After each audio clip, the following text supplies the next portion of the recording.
funny because as I was putting in the passcode, I actually put 689, and then I go, no, it says 698. My finger Yeah, went, and I was like, oh wait, no, he sent this other one. You heard my my transmission. I was like, it was my mind. You're sending it, but my brain got in the way. Hey everybody, this is Podcastforwe, a podcast for us as well as you, the fucks. I'm your host, K-Dog.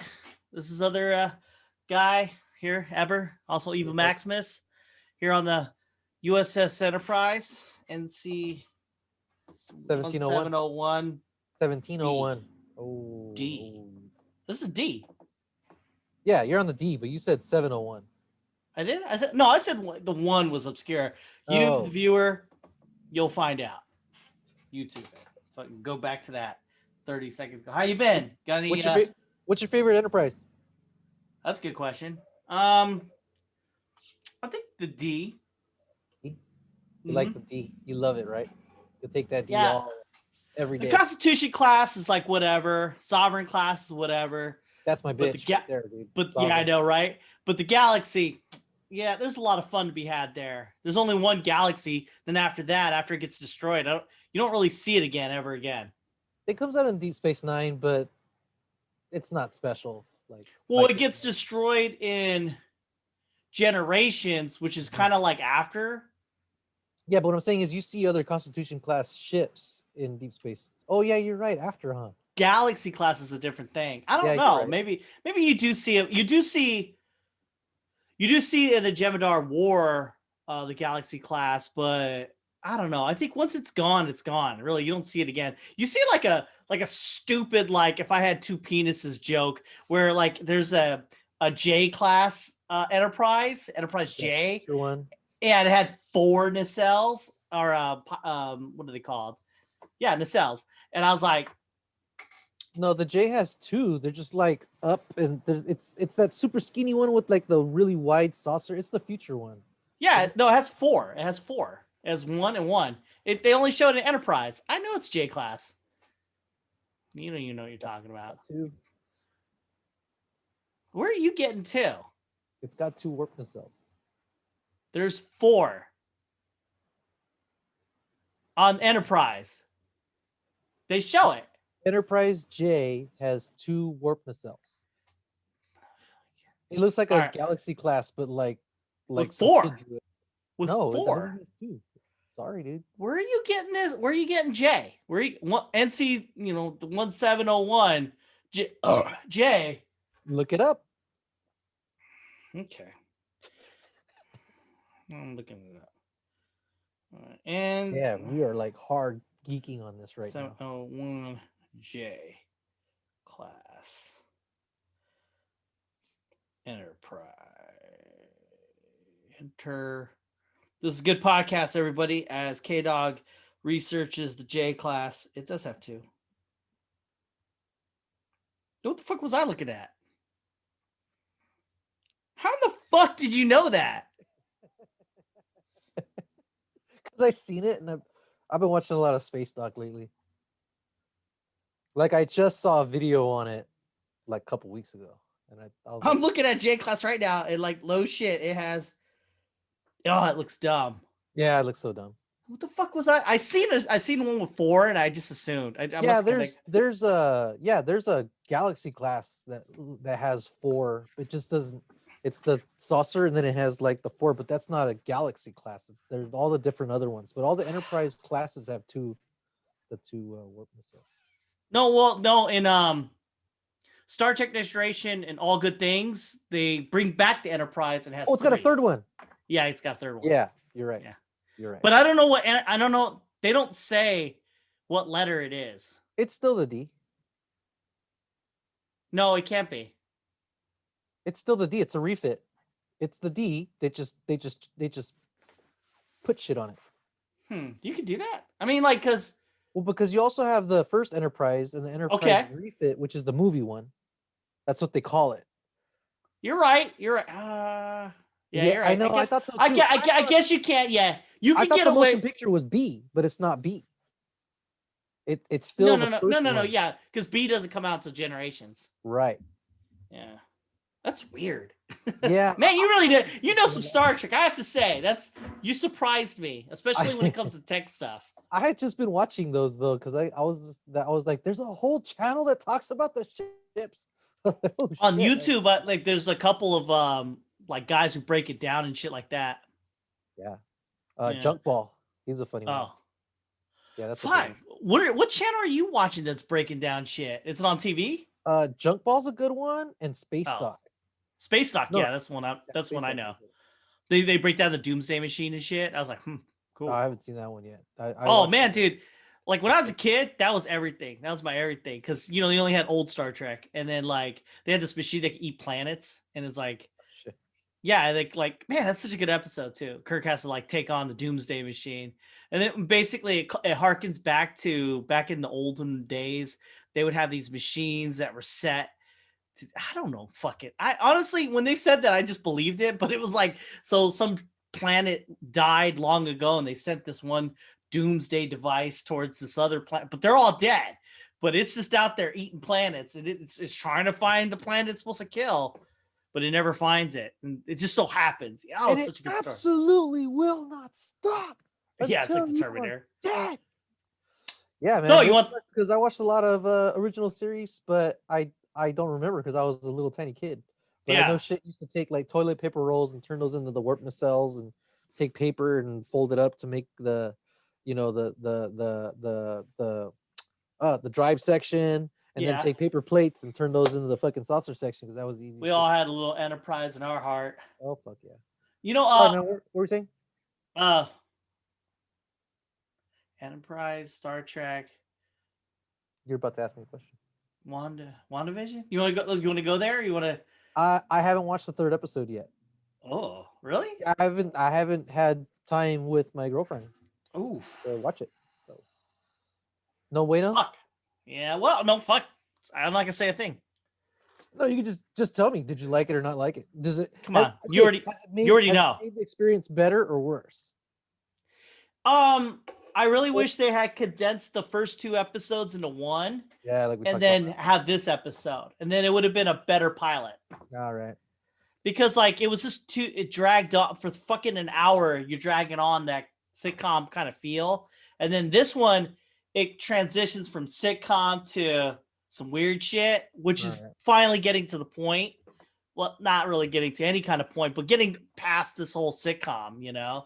So I mean, it is a slow crawl, and I don't like that kind of writing, because it's like if you can't figure it out in 3 episodes, you're gonna really waste our time at the end, because there's not that many shows that drag on for like especially their first go. They drag on for like another 4 episodes, 5 episodes before they get to the point. Yeah, you know what I'm watching? I'm skipping, right? But Gizmodo had a really good. I felt it was good based on, you know, what my limited knowledge of the series. Clone Wars. I'm on episode 20 right now. Of season. I did the first season. Oh, okay. Barely, but you know what?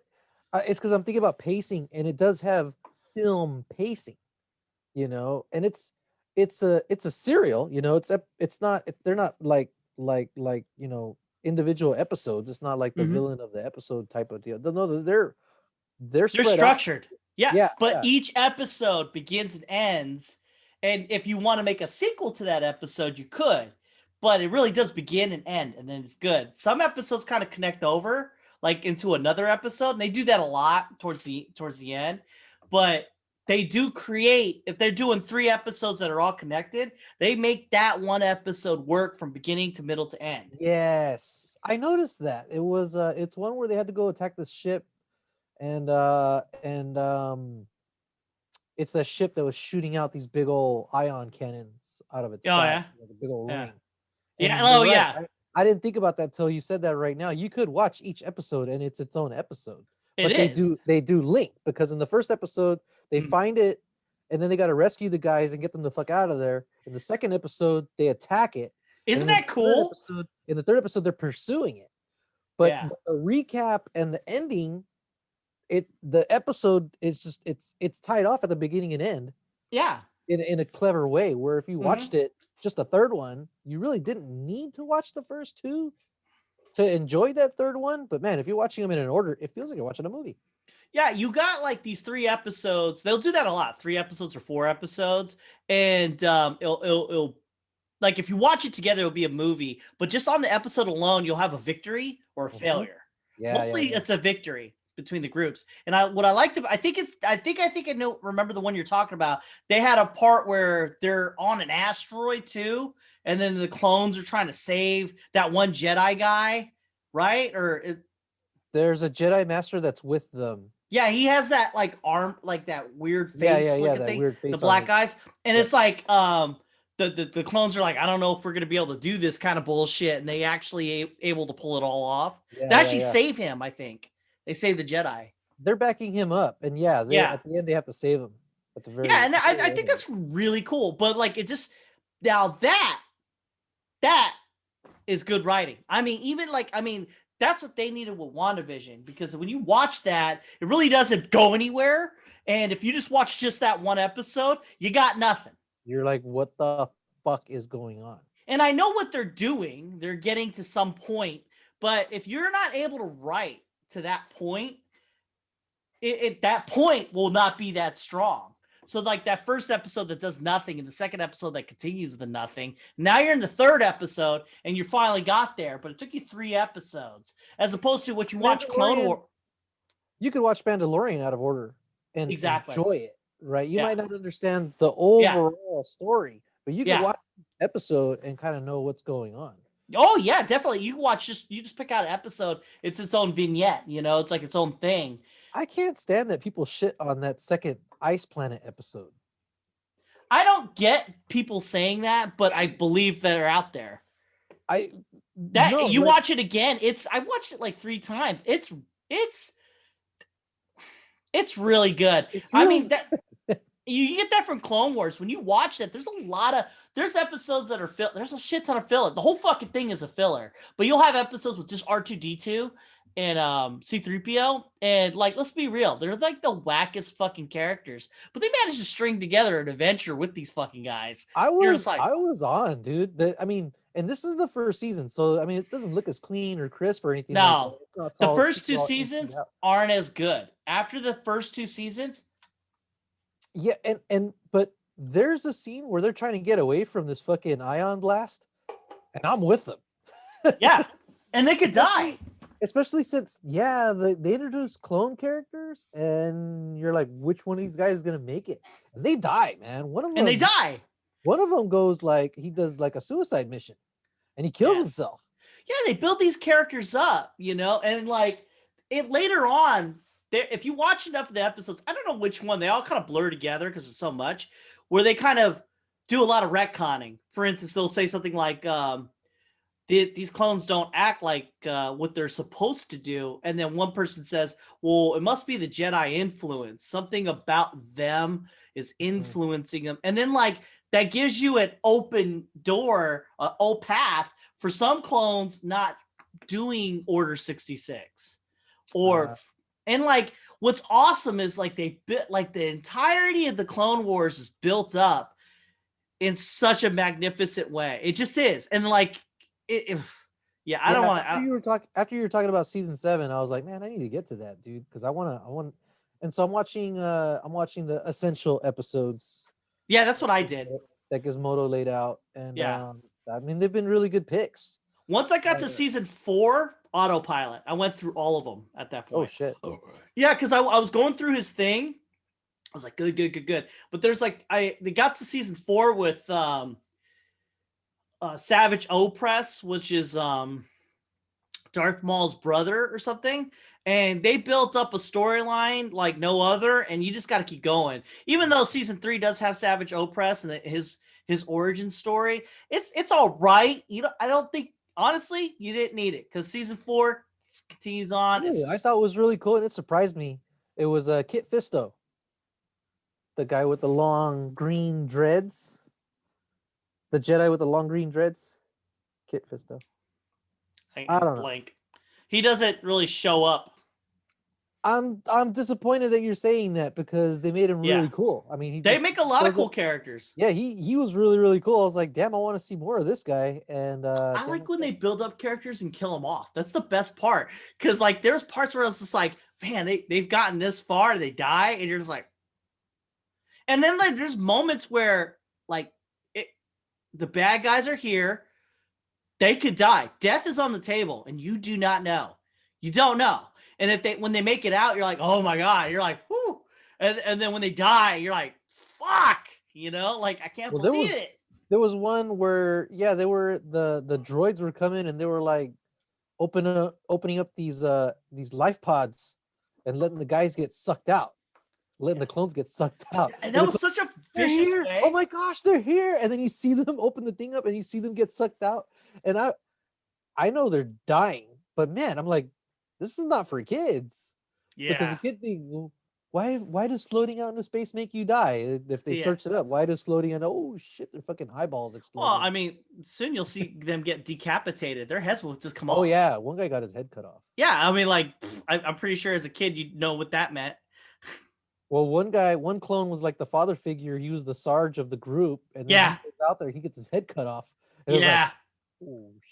You know what's awesome is that just that they created fear with robots. Like these things are pretty shitty, you know. And I thought that was pretty cool, you know. I was like, man, these things are scary. Like they murder. The only thing that bugs me right now is that they're calling Anakin a master when he wasn't technically a master until. You mean her? You mean what's her name? Snips? No. She's calling him master, but that's because she is his master, but he's not a master. Who's calling him master? Everybody. Everybody's calling him Master Jedi. Oh, that's weird. Master Jedi, instead of Jedi Knight. Yeah, because he's not master. You're right. He's not master. So I'm wondering when it was written. If it was written before episode 3, then it makes sense that. No, it wasn't, because episode 3 comes out and then this movie comes out. This show makes sense of between 2 and 3. So I'm wondering why they did that then. I wonder. I thought this series came out or started coming out between episode 2 and 3, but kept running even after 3. I don't know. I haven't looked at the production dates or anything like that. So well, it's weird. Clone Wars is pretty old, like in the sense of first it's a cartoon, and then it transitions over into like they're getting serious. They make a CG kind of fucking thing, and then it stops, and then it comes back again as a show, and it just kind of trudges on for the next like 10 years. Yeah, and then it stops, and then you have the last year they came up the last season, which really buttons it up, you know. And if you have time, watch all of them. Get into Rebels, and it literally continues it up and closes up all this shit, because now they're looking at it from a perspective like, so this is why it happened. This is what happened. Aftermath. It's like from an outside observer in the same universe. The stuff that I've watched from Rebels, I've enjoyed. I mean, I was just jumping around through it, just looking for like interesting titles and synopses. And every time I clicked on it, I ended up watching the whole thing. I didn't get to a point where I'm like, this looks like bullshit. The fillers in Rebels is good too. Like they make some good fillers. Like it's like, what the fuck? Why is this guy so important? And they make these like characters that are like, you would think there's like the B team. And that's, you know, in Star Trek, they do that a lot. They have like, you know, you got your A team, you got your Data, Picard, Riker, but then you got your B team, Geordi and them. And they were never able to bring those characters up. In the Clone Wars, they're able to bring all the characters up, all of them, and it's not ham-fisted or anything. It works, and they're not outshining each other. Even though like you got Ezra Bridger, you still like the other characters. So I mean, it's an ensemble cast, kind of works. That's good writing, dude. That's good writing. Yeah, dude. Yeah, that. You know what? Let's segue into my other topic. The Hawkeye. So Marvel's coming out with shows. I didn't know they were gonna make a Hawkeye show. Did you? I didn't know that. So you got your WandaVision, not doing too well. And then you got your Winter Soldier, and now you got Loki. You got Hawkeye. Is that all? And then Doctor Strange? No, not Doctor. What If? She-Hulk is going to be on. Miss Marvel. Do you know what they're doing with She-Hulk? No. No, They in haven't even comic started filming it. in comic books, She-Hulk gets a blood transfusion from Banner, and that's what gives her the powers, right? In this one, they're going to try to make it separate. Like, she didn't get her powers from Hulk because she's a woman, she has to stand on her own 2 feet. So how's she going to get them? I don't know, but I have a theory. She'll probably predate Hulk, and she's like a stronger version of him. Because she has to be stronger. She has to be I don't stronger. know. We'll see what happens, but I don't know. That's not one I'm really interested in. I'm not that interested in Miss Marvel either. I'm interested in Falcon and Winter Soldier. Hawkeye sounds interesting. It's him kind of phasing out though. That's him passing that's a passing the torch. Yeah, it's mostly the daughter. No, he's getting a new. It's Kate. Oh Bishop. yeah, it's Kate Bishop. But I I don't care though. I was like, wow, dude, like, who collects these comics? Like who is that person that's clamoring for like Hawkeye passing the torch? I was just like, what the fuck? I like Hawkeye, I guess, but I feel bad for Jeremy Renner. I know. I mean, like, he's cool. A TV show? Well, at least it wasn't a movie. I mean, if it was a movie, I don't think. I don't think I would have been. Wouldn't been all. Well, they're pushing. Well, they're fucking advertising the fuck out of that Black Widow. So I mean, like, if Black Widow could make it, why can't Hawkeye? No, I think there's more.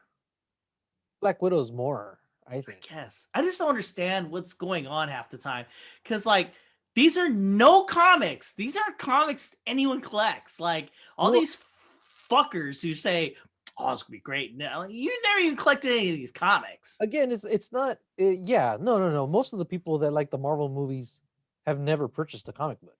Yeah, but like, if you took Black Widow out of the Avengers, I think the movie would still be good.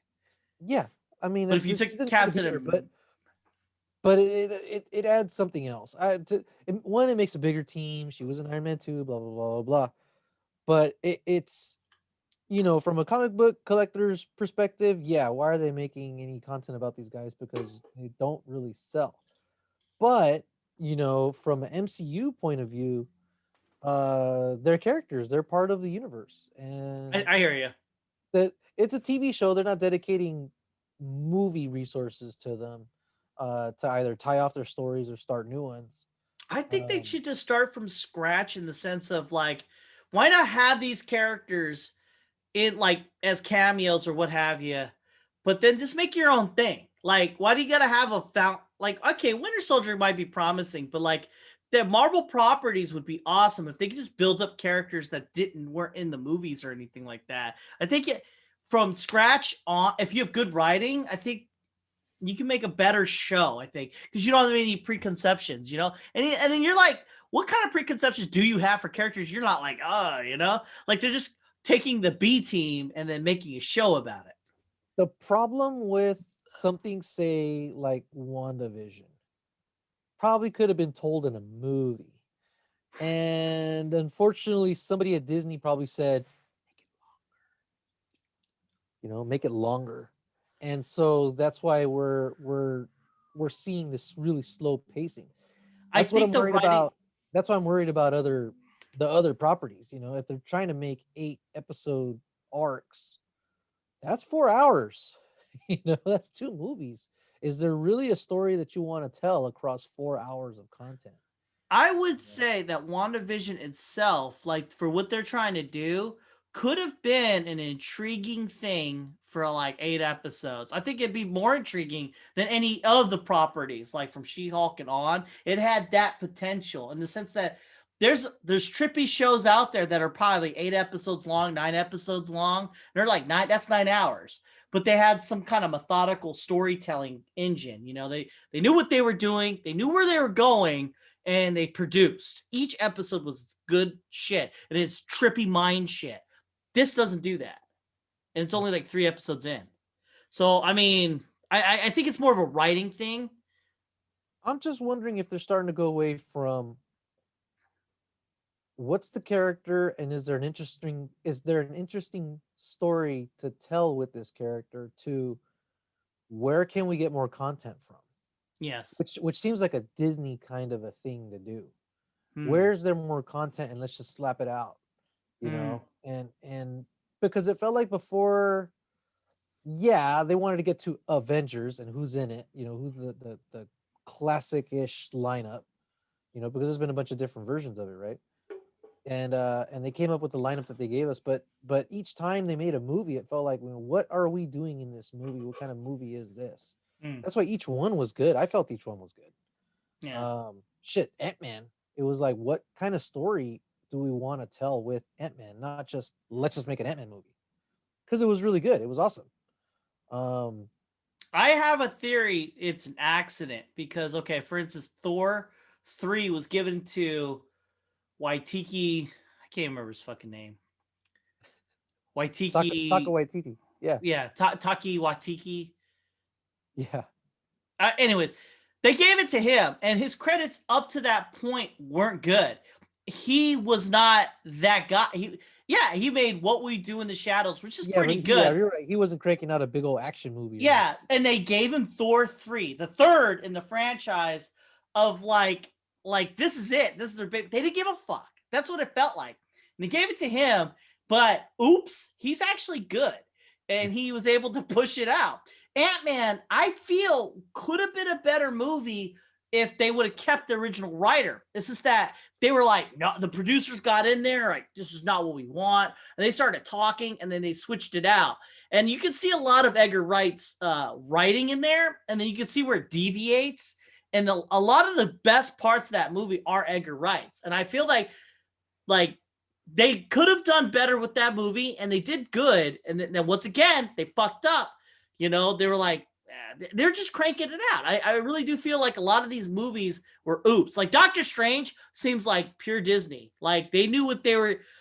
That's like they didn't know what they were doing, and they totally fucked it up. And they went there. I mean, it's good. I like it. I like Doctor Strange, but that movie could have been better. And I think it was mismanaged. And there's a lot of these movies, and I think that was an accident. Whenever these movies struck gold, they just have so many of them. Because you watch Captain America, which is a good movie on its own rights, but it's not that great.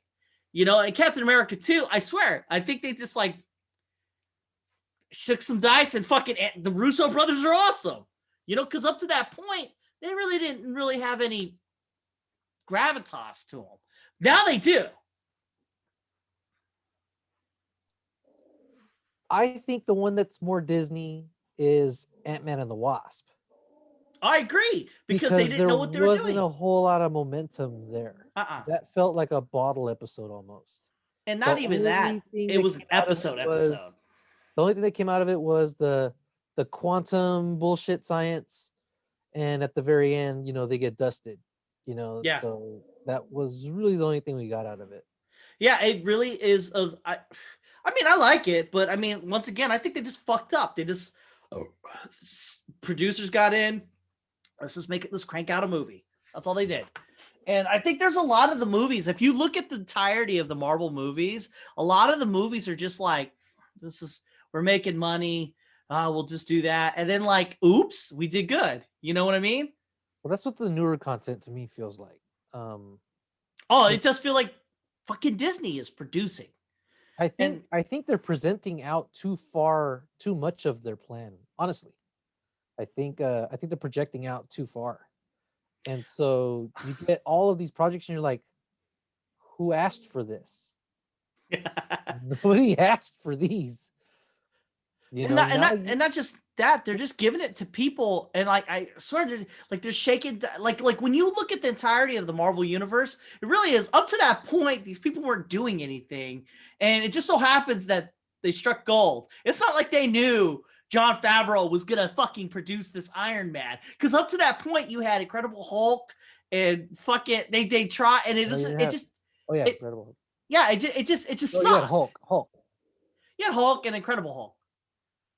Incredible Hulk came out after Iron Man 1. I know, but Hulk wasn't a Marvel property. See, Marvel wasn't a studio until Universal. After Iron Man. Yeah, so the only truly Marvel thing was this isn't Disney. At this point, my argument's flawed, but I'm just saying, like, it just kind of feels like it's just thrown together, you know? Like, and then like now Disney's in charge, right? And they're like, oh, we got the shit. And now they're just virtue signaling, throwing out whoever they could fucking do. And it's not real good shit. I think that if they would have just take the A game, like when you watch fucking Mandalorian, it's A game. All those fucking people have credits assigned to themselves. All of them have made their name already. And they took like, what the fuck, Mandalorian? Like that's, they took a nobody and made him like one of the best Star Wars properties next to Clone Wars, hands down. You know what I mean?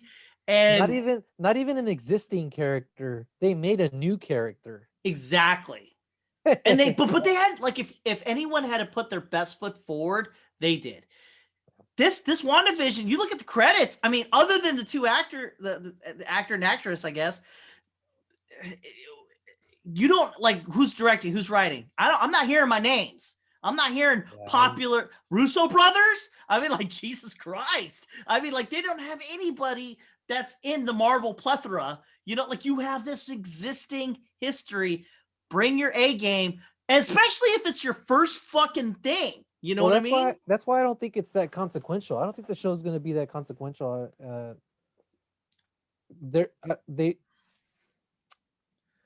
I wouldn't expect them to give something really, really important to people that don't already have their stamp on things. You know what I'm saying?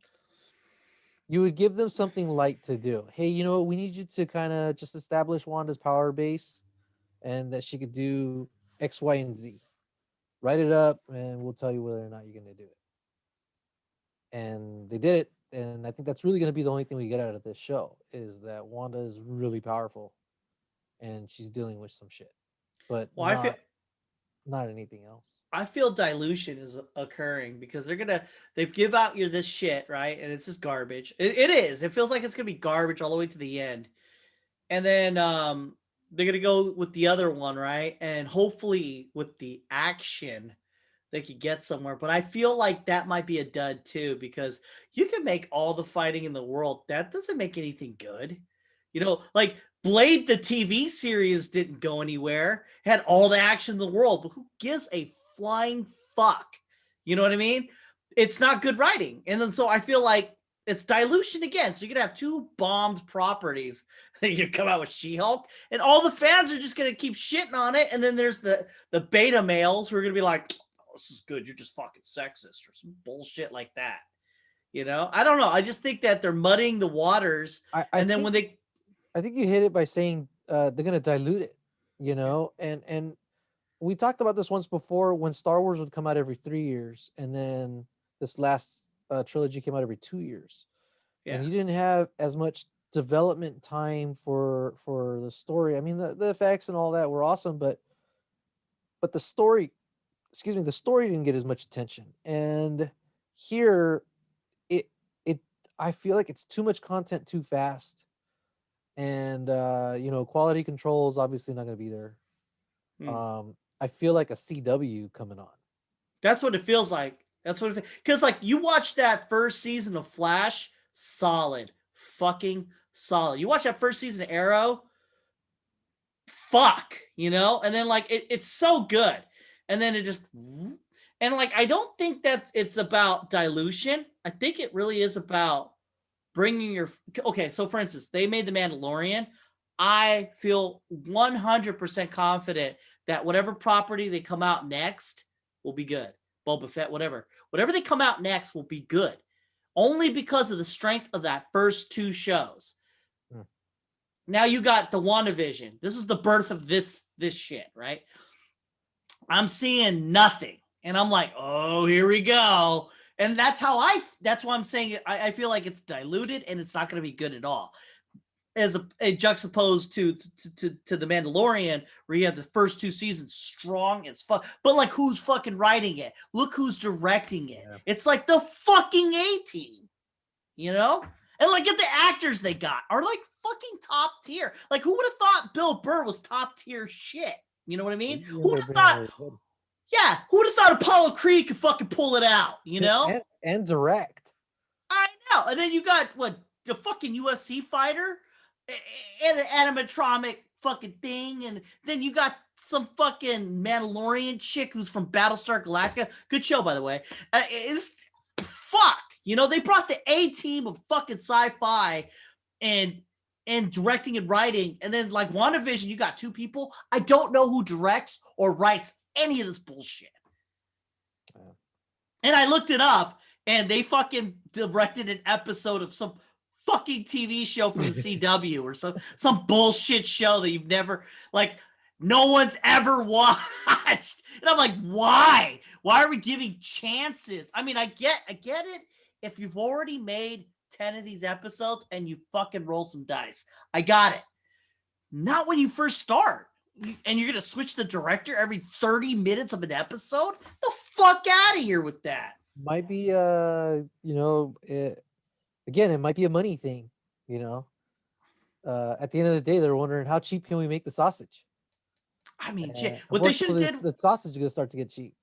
Dude, there's a lot of TV shows out there that are really good. And there's writers who keep coming back, and they don't make a lot. They can't make a lot of money because they just keep ending up in these fucking random shows.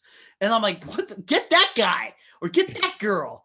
I mean, I know it's season 5 of 22 of The Mentalist, but that motherfucker wrote 4 episodes that are really fucking good. I'm just saying, like, Star Trek does it too. And you know what? I don't even go there because there's a lot of Star Trek episodes that are not written well. They're just like written for this fucking lady to cry all the time. You don't watch Discovery, so you know what the fuck I'm talking about. Oh, man. I know, but I've been reading. They're really shitting on this 3rd season. Yeah. Oh, no, you're racist if you're shitting on it. Or sexist. It looks like it's a train wreck. Yeah, like, should you cry in every fucking episode? Is that a thing? Because she does. She fucking... Okay, all right. Who's the main character in Star Trek, The Next Generation? I mean, you could say Picard. One could say Data. One could say Riker. But you don't know. It's an ensemble cast. Who's the main character in Discovery? The black chick. You know, I mean, let the fuck out of here. None of the Star Treks are like that. Deep Space Nine, Enterprise, Voyager. There's no main character. But for some reason, Discovery has a main character. You're right. There's some episodes where Picard, I mean, he's not the guy. There's something going on with other people, and Picard kind of comes in because he's the captain, obviously. Yeah. Comes in, does captain things, and then pieces out. Well, you have a Data episode. But, doesn't make him the hero. You have a Worf episode. There's so many Worf episodes. Yeah. Is the fucking Worf? Is Worf the main guy? No. And then, like, Deep Space Nine, same fucking thing. Jadzia Dax fucking slayed it, man. She's fucking tight. And then they got Worf, tight. Quark, tight. And then Voyager, same fucking thing. Enterprise, same fucking thing. And then you got Discovery, the black chick. I don't know her name. That's why I'm Michael Burnham. I shouldn't say the black chick. That's totally insensitive. That's totally proving their point. I know, right? No, but you know what I mean? Like, she's the main character. Even if they have other episodes with other characters, she's still the main character. It's the story revolves around her all the time. And she's crying in every episode. Yeah, I mean, I get that they want a compelling lead, but you're right. It's always been, and I think really good shows are able to kind of draw from their whole cast of characters, not just... That's rare, but that's fucking rare. Like, there's not many shows that could do that. Early Simpsons, you know. Well, Simpsons. The fucking... You can't compare. Don't compare. Don't compare Simpsons. That's like... That's a foundation. You can't... I can't imagine, like, Family Guy, fucking... You can't... Those shows are ethereal, right? They can last forever. We're talking actual shows that are, like, solid, you know? It just so happens Clone Wars, for whatever reasons, 30 minutes, and it does everything that you want in a show. But, like, TV shows, like...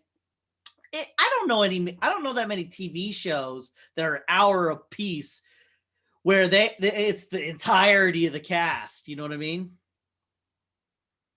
Law and Order? I'm not that guy. That's not even... That's not.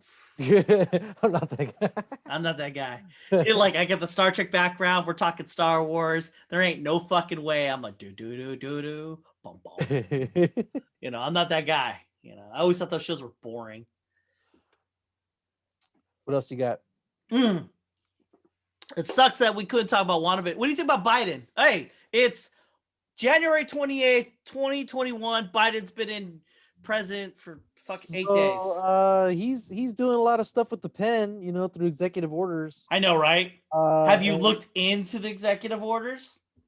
Yeah, mostly it's undoing Trump stuff, doing stuff that Congress doesn't want to do yet because they're just slowing them down. They're trying to negotiate on this power sharing deal. One thing that did come out that I was pretty concerned about was Nancy Pelosi, kind of trading some stock. I don't think any of those motherfuckers should be trading any stock. I know, right? Because they're part of the power. Yeah, they should be X'd out of that. There's no law for that. No, it's legal. It's legal what she's doing. Yeah. I just don't think it's ethical. I know, but especially when you're a policymaker. I mean, that you can make an argument, but that'll never happen. The reality, boys and girls, is we're run by kings and queens. We just gave the power into people we think we voted for, but we really didn't. We just can't vote for them.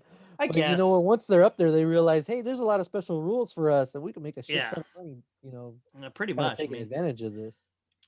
A lot of the things that Biden, his executive orders are very okay. Trump made executive orders that were just they were like a show of force, but they really didn't do anything. Like, okay, for instance, he bans not all of Muslim.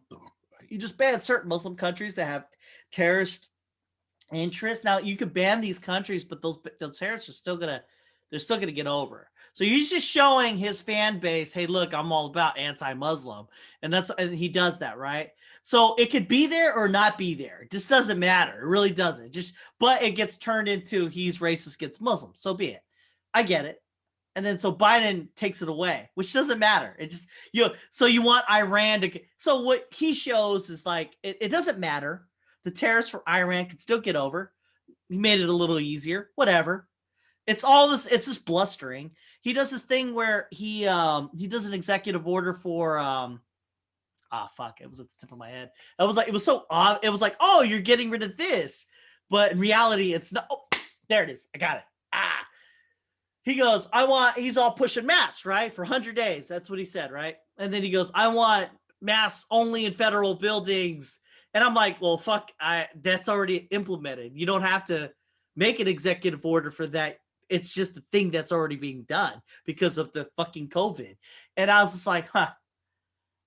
Because I thought when I saw the executive order as a headline, 100 days of masks, I'm like, oh shit, he's doing it, right? But then you look at the executive order, it's just for federal buildings. Yeah, well, yeah, it's federal, was it federal properties? Yeah, but like realistically speaking, you have to wear a mask. Doing it. Yeah. If you're indoors, you're supposed to be wearing a mask. Anyway. It's already a thing. Now, to have the gravity of what he was saying before and to now, it would be all places, right? And I know he couldn't have done. He's just trying to elicit that. See, he said he's doing what he's saying, but he's really just blustering. Which, hey, that's what they all do. Yeah, an executive order is really just that too. It's just, hey, I'm saying that you guys should be doing this, but it's not legislated. That really supposed to happen with the legislature. He's really there just to enforce whatever Congress puts out. I know, and that's such a weird thing. Even before him, people were like, Trump needs to do this, Trump needs to do that, and before him, Obama needs to do. And I'm like, they don't need to do anything. They need to show that they support stuff, yes. But they don't need to do an executive order or anything like that. And if an executive order had a fucking power to it, that would be cool. But I mean, we structured our government to not even have that. You know what I mean? Yeah, a president is like a sentinel. I mean, it's just there. It's somebody that we entrust them to do what we tell them to do, to protect what we tell them to protect. Yeah. And the telling happens in the legislature. They're the ones that are supposed to say, these are the rules. Give those to the president, and he says, all right, these are the ones I'm supposed to enforce. you broke this rule that Congress wrote, or you broke this rule that Congress broke, or whatever. Yeah. Well, you're supposed to enforce shit. And then also the true power is try to, I've said this before, get everyone on the same page or whatever. And I have to say, if the media is backing him, I mean, he might be, you know what I mean? So like if you got media plus you're a good president. That's how I see it. The bully pulpit that the president has comes from, usually half the population supporting them. And that's really where their legislative power comes from. When they do something with an executive order, what they're saying is, hey, by the will of the 81 million people that thought that, hey, I've got good ideas, this is one of my good ideas that they back me for. So I'm writing this down, and you guys need to fucking, Well, not just that, with the power of the media. All right, so he says, yeah, let's do the transgender in the army or whatever, right? Then you got your media backing you up. So therefore, the people who are voting for, say, their governors or whoever they're voting for, well, he backed the president who backs the media. Well, the media is telling me what I should want. So it's all kind of a synergy kind of thing. And that's the problem with Trump is he was only using his one fan base, and he was trying to create a synergy there, which I feel like that was short-term gains, but long-term didn't work out too well. Meanwhile, I'm not saying that this is either good or bad. It just kind of sucks because there's a lot of things that he wants to do that suck, and it's because of the synergy of the media to the people who vote for the other legislation. They're going to vote in this direction. So at least we're going to go somewhere, but I don't think it's somewhere we want to go. But we could never have done it with Trump. You know what I mean? And we would have been locked. He would have kept saying, let's do this, let's do that. Whatever, if good or bad, we would have been locked. But at least with Biden, we're going a direction, So, I mean, that's your pluses and minuses right there. Yeah, I mean, one thing you're seeing right away, I mean, just by watching the press conferences, you're getting answers. They're not combative. She's they're not trying to get them. No, because Fox is still there. They're still asking questions. They're still asking questions. They could try to get them, but you got the one. That doesn't matter. You only need one to ask a question to get that person. There's a difference. You got 20 people. And only the one. I get that. Well, yes, I get what you're saying, but still, it only takes one to ask a good question, a gotcha question, or whatever. I agree, but you have only the one chance. Yeah, but that supported by a whole network. It's a whole. But so you have an entire network for every 19 of those people. But we're using weird numbers, by the way. I'm just saying you got your entire network for every single one of those swinging dicks and vaginas, but you got the one for Fox. But but each reporter is still out to make a name for themselves. True that. Democrat or Republican, but I do think that they appreciate being taken seriously as you get. And so CNBC is trying to get Biden. I guarantee it. That reporter that steps out of line, that fucker's getting fired. Like CNBC's like, what are we talking about? Biden good? Yes. And then when you try to get him in a gotcha, you're like, what the fuck are you doing? No, we're left. They want eyes. No, they want exactly. Eyes.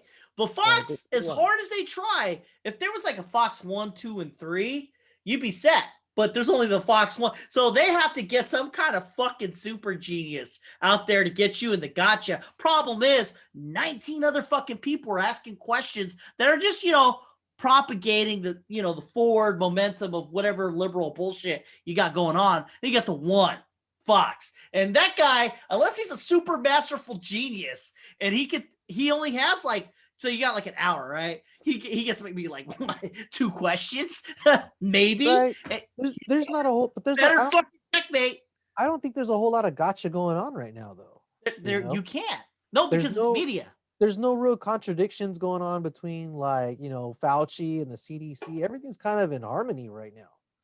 Only because it's moving in a certain direction. It's only because once you have the media on your side, you're fucking golden. No, because so happens. Even within the administration, there was infighting. Burks is coming out right now saying that, you know what, I was giving them briefs, but they weren't getting to the president. You know what? There's always infighting for all time. It's just Right, that but it's not out. But it's not out in the open.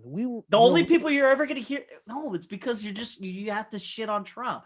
If it was a fucking thing where it was like how many people were infighting with Obama, you really gotta fucking search for that shit. But it exists. Yes, you wouldn't have a Trump without it. Of course, but the thing is, there's infighting out in public where you're infighting on stage with everyone else, and that really shows discord. That really shows dysfunction. That really shows people everywhere else are like, damn, this doesn't seem like it's running that great. That doesn't instill confidence. It is beating a dead horse though, because like you have infighting, but you're only seeing one side of it through the media, and you only have like one fucking outlet. One. Kevin, how else are we supposed to hear about it, dude? No. Like I said, the media is biased. You only have like one side. You only have one guy. Oh, because you didn't have Obama out there and then his own people in his administration contradicting him. Why would you? When you have, having, like I said, or having 19 channels, or changing their positions because of something that the president said, which they had planned. They made this plan to send this message, and the president decides to go, no, fuck that. We're going to go this way. And all of a sudden, these guys are scrambling to fix what they just told a bunch of news outlets, as representatives of the White House, to adjust to what the president just said or tweeted or whatever. You're not seeing that anymore. Now everybody's on the same page. Whatever's in their briefings, they're on the same page. The message is the same, and everybody's getting the same thing out. You're not getting mixed messages like you were before. I agree. You have 19 fucking people saying yes. Not on the media side, dude. Not on the media side. It is. It's a synergy. It's a synergy. You're talking about this media side. I'm talking about in the administration, the people working for the White House, going out there, talking to the media. Yeah, talking to the media, but as the mouthpieces for the White House, having just left the meeting with the president. All right, so this is what the president's going to do, and then the president at the same time fucking tweeting, "Oh, I'm doing something else," and contradicting them completely. You're not seeing that anymore. I guess. I mean, like, how is it that you know this? Watch. How do you know this? What is giving you the information? The media recording. Exactly. The media recording those people saying these things. But there's hundreds of people. You have 19 outlets. I get it. I get it, Kevin. But the thing is, it could be a press conference, and a press conference is unedited. And no, it isn't. Conference, and they're giving that information out. And they're saying these things out there, and you can watch them live or whatever. They'll say this, and then Trump will tweet something, and it's not the media presenting the tweet; it's Trump's tweets, right? And they're out there, and him putting out something that totally contradicts this other thing, and you're just like, what the hell, And some of them are from Trump himself. Trump saying something and then saying something else right away, and it's like he's playing to whatever room he's in or whatever crowd he's trying to please that hour or whatever, and. Again, you're trying to say that the media is always filtering it. I agree. There is some filtering. There is some filtering, right? You watch the nightly news, that's a filter. That's a huge filter. But if you're watching shit in real time, and shit, even if you go into Fox and you watch their shit, sometimes they'll show shit and it contradicts its own shit if you watch enough of it, right? But there's only like I said, all you got to do is look at the numbers here. You have one, and then you have many. Not like if there was like 10, I get it, man, dude. I was like, that would muddy the waters. And then you just got the one. So there's a murder trial and the jury, 11 people come back and they all say that this guy's guilty. You think they're just out to get him? No, they were presented evidence. They looked at a case and they all said, this is we all agree. This is the thing. This is what it looks like right here. You know what? 11 people conspired and are planning all this shit out to convict somebody as guilty. Now, if you do have one person that disagrees, then you have a person that disagrees and you guys talk it out. But here, the media is presenting all this stuff. And yes, I'm going to agree with you here. There is a filter, but they're filtering what they feel is newsworthy, for the American public. And again, they're trying to make money too. They're entertainment. And if newsworthy is, what the president said this, then he did this. His cabinet said this, and then the president said this. this is newsworthy stuff because it means that we have no direction. The president is headed in one direction and the people that he hired to help him are headed in another direction. What the fuck is that? That's So not leadership. let me use your example. Jury, right? Now, would you say is the other 11 out to get him? I would say this. This is how you make that equivalent of an equivalent analogy. If those 11 were coming out with books, would that then be suspect? They're all coming out with books, or they're becoming influencers. They're going to profit from this. Mm-hmm. That would be, then you can then make the argument when you say, are they out to get him? Well, it seems to be that those 11 people are kind of out to get him because they're going to make money. No, that's a fallacy here, because you're assuming that every jury of 11 is going to end up coming out and writing a book. You can maybe only name one jury in a decade that made money. This is why the analogy works, because in the jury, they are actually doing whatever it takes to get that gotcha moment, to create that value in themselves and their company. So each juror would represent whoever entity they are. So you're telling me that CNN, NBC, CNBC, all these fucking people aren't trying to create news that creates newsworthy things? No, juries aren't trying to create anything in the space. I'm using the analogy. Yeah, you wouldn't have these fucking these people would not exist if they were purely jurors, but they're not. They're not a jury. None of them are. The reality is what I was getting at is because you're trying to say that 19 people are out there, trying to create one narrative, and a jury. You could say the same thing about a jury then, but that's not what it is. Just because there's a large the news want money. Just because there's a large number of people that are seeing something one way doesn't mean that it's wrong. So you're telling me the journalists there trying to create the gotcha moment. So this is the Asian lady. She's like, why did you say that to me? You're telling me she wasn't trying to create a gotcha moment? You're telling me every single person there isn't trying to create a gotcha moment? Yeah, everyone's trying to create a gotcha moment. But guess what? You're the leader of the free fucking world. There should not be any gotcha moments. Everything you're thinking about, everything you're saying, everything you're planning should be gotcha proof. Fucking unreal. No. I'm a fucking teacher. I gotta watch everything I say online because I don't know if the parents are there and they might come in and try to do a gotcha thing, right? But if I do my job right, there shouldn't be any gotcha moments. Well, I got you there. So they're creating a gotcha moment because that gives them money, right? That gives them more popularity.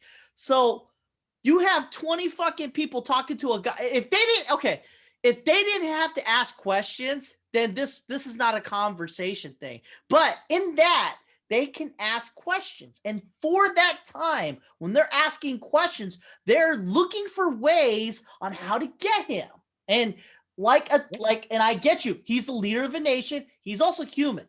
The difference between Trump and you, as teacher and a student, or a teacher and a president, is that your students are actually not trying to create a gotcha moment, because no matter how good you are, if you have 20 students trying to get you a gotcha, they're gonna get you because there's more brains than you. I mean, if kids are out to get you, they're gonna get you, but they're not out to get you ever. You telling me that all your kids are always out to get you?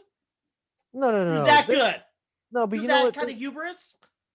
No, the thing is, I need to do my job in a way where there aren't any gotcha opportunities. You know what I'm saying? But they're not trying to get you. Okay, there's a teacher we're trying to get, and there's a lot of these moments because I don't know if I should be saying too much, right? But there's a teacher who shouldn't be teaching, right? Okay. And so there's a lot of so she's under scrutiny right now.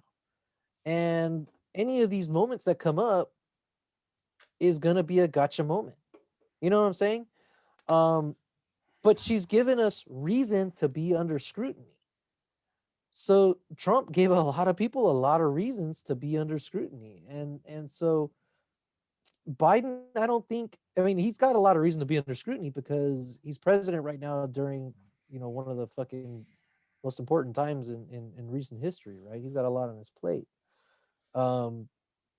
I guarantee you, if there's an opportunity for a gotcha question, they're gonna take it. But I don't think they're giving that many right now. I think the closest they got was when he took a picture with his family without his mask on, and multiple different reporters asked him, hey, if you're saying, you're saying everybody should be wearing masks, why weren't you wearing a mask? And the lady entertained it by saying, Pasaki, I think is her name. She entertained the question by saying, hey, he's with his inner circle family. They're 6 feet away from everybody else. They were taking a picture together. They were outdoors, and so he took his mask off to take the picture. So did everybody else. I have a theory. As soon as the ratings go down, they'll come after him hard. But that being said, whatever, man, this is an argument I don't think we can have. I hope they do. I hope they come at them with hard questions, because they won't. I hope they do. If they don't, then that means that there probably aren't any really hard questions to ask. No, okay. All right, let me throw this at you, right? When Trump was accused of sexual assault, they went full bore on him. Couldn't find anything, right? Wow. And it was, and then, and the term "believe all women," right? That's a thing, right? Biden had the exact same fucking thing. It went nowhere. Fast. No, he did not have the exact same thing, Kevin. There was women that said that he smelled their hair. No. Too long. Literal charges were brought against him. Went away. Literal. Charges like for rape. What? Charges for what? Rape. Rape. I'm not making that up. Did not hear any rape charges. Oh well. I mean, it happened, and the reason. Yeah. What? Fucking Google that shit. I know you're Googling it. Yeah, of course. Go for it. There's like literally this one chick who said she could describe his penis. Ooh,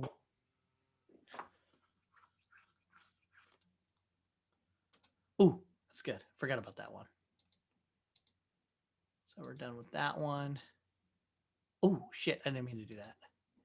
All right, everybody. So what's going on right now is Ever's Googling fucking Biden raping people. I want to know what the allegation is here.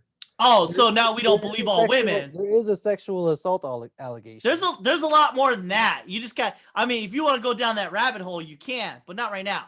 I'm just saying, you could, on your own time, you look that shit up. But these allegations exist for all people in power. I'm not going to lie. That's just a normal fucking thing. So when I heard about Biden, I was like, fuck it, whatever, right? But I had that same thought with Trump. I was like, they all get, like, it depends on who's saying it, whatever. But Biden gets it. I mean, Trump gets it. Fuck it, believe all women. Biden gets it. And I'm not going to say that Biden did do it. They should do it. No, I read some of that there. You know what I mean? Like, if what she said is true, but unfortunately there's no way to prove it, right? Same thing with Trump. Yeah, but you get multiple women and you get the same pattern. You get multiple women with Biden. They just get kind of crushed. It's not as loud as a voice because you only got the one channel fucking screaming at the hilltop and doing all this shit. But you got all these channels to just it's not strong. Like Fox gives you a punch, right? But if you have like fucking 20 channels just kind of gliding it in there, and it's smart too, because you remember WikiLeaks? Right. That guy was the people who made that shit, they're smart. They would release packets of info every week because of the news cycle, because they understood that like a punch isn't good as kind of like a, easing in. A hook is not as good as a bunch of jabs. There you go. Death by a thousand cuts. So you got these 19 fucking channels inundating you with like little bits here and there constantly. So it becomes your grand perception. And man, it fucking happens. And Fox, meanwhile, is like, fucking rape. But that's all you got is the one channel. But meanwhile, you got the 19 other, and I always say 19, it doesn't really matter. It could be 100 channels. Yeah. But there's only one Fox News. So like, it's like a lot of jabs are coming left and right. And I mean, like when you say believe all women, I was like, and when I first fucking heard that, I was just like, huh. that sounds like a catchy thing to say. And why are all these channels saying it? And then when I heard about the Biden thing, I was like, I did some research. I was like, there's a lot of shit here. And I was like, but believe all women wasn't a fucking thing. In fact, everything you said for Trump, like the defenders of Trump, she's just saying that. She's just a slut or some bullshit like that, right? That's what the left was saying for fucking Biden. And I was like, whatever. You know what? I heard the same shit that I thought when they said Trump did all this shit. I had the same fucking thought. I was just like, you know what? Powerful people get some shit. That's the way it is. Whether it's true or not is not for me to tell. It's just for me to have perspective. You know what I mean? There will be another Trump out there, Bob. And when they say he raped somebody, I'm going to be like, well, let's look at the facts. You know what I mean? Same thing with Biden. Let's look at the facts. It's almost an impossibility to fucking prove this shit. You know what's weird? There's almost no. You're right. It's very hard to prove them. But you know what? That's not the only thing that they had on Trump, though. I mean, there's other stuff that they can prove. They have stuff that they could prove with Biden. But it's not a thing. It's not a thing at all. Like I said, each one of these people in power. See, now here's the grandiose thing. All of them are fucking bad. All of them. Even Biden. But you could, what's happening here is an enlightenment. I hope reaches some people, is that the people in power are like fucking just shades of masks, like I wear the happy face, I wear the sad face, but they're all bad guys. Like, for instance, Biden, he's got this thing with this kid and influence and all this bullshit. And I'm like, okay, whatever. They're all being influenced. Somebody is in pockets. They're all bad.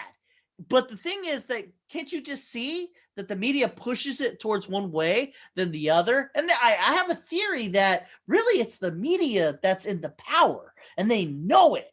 And that's the thing. That's the truth of it all, is that we never had a president since the media took over and we just didn't know it.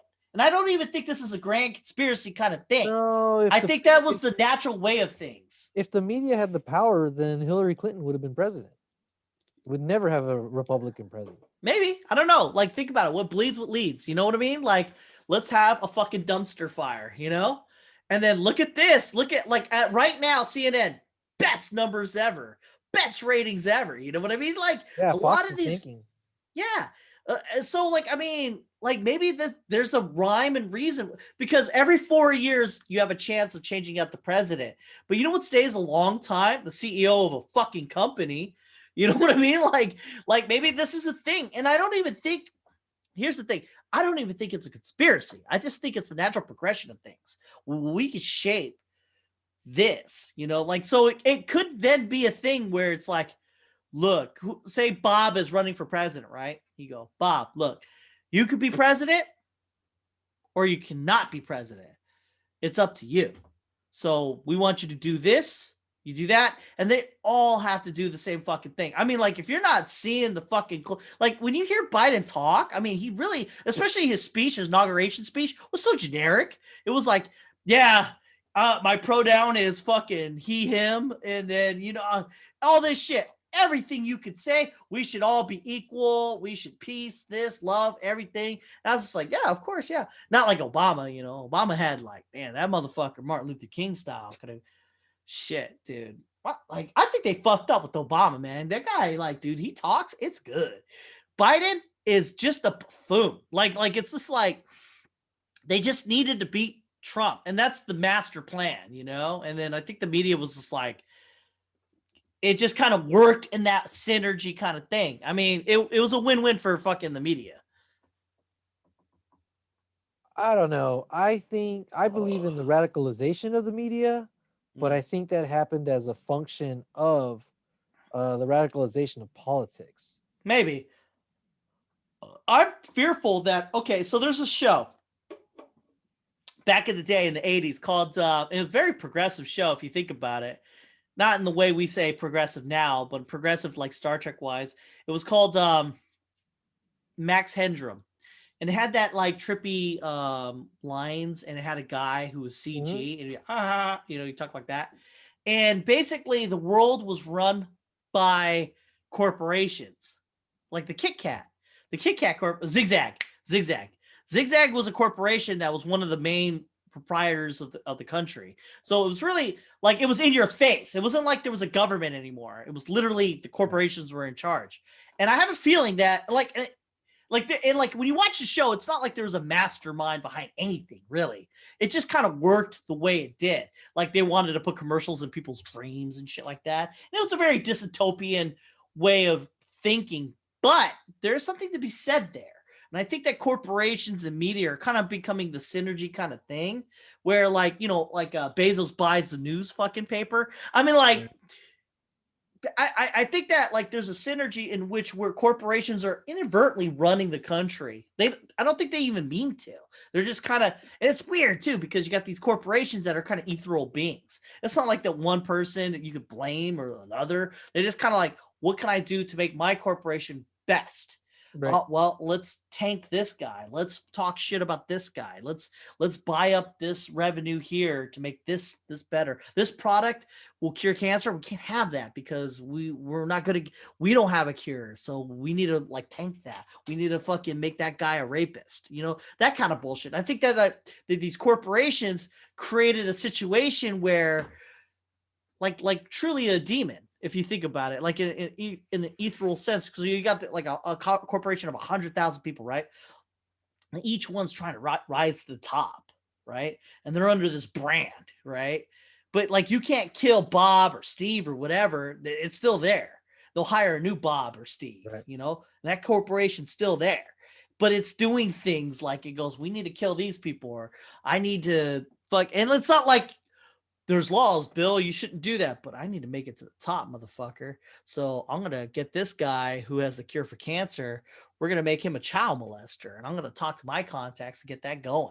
And so therefore that technology that could have came out doesn't go out, and just so that guy could fuck the other man to get to a higher level. And it's like not even a global conspiracy. It just so happens that this corporation. That's just kind of the way things work. The way it's pan out. It's a function of human nature, survival of the fittest. Yeah, I really do think that like the conspiracy theorists don't understand. They're wrong.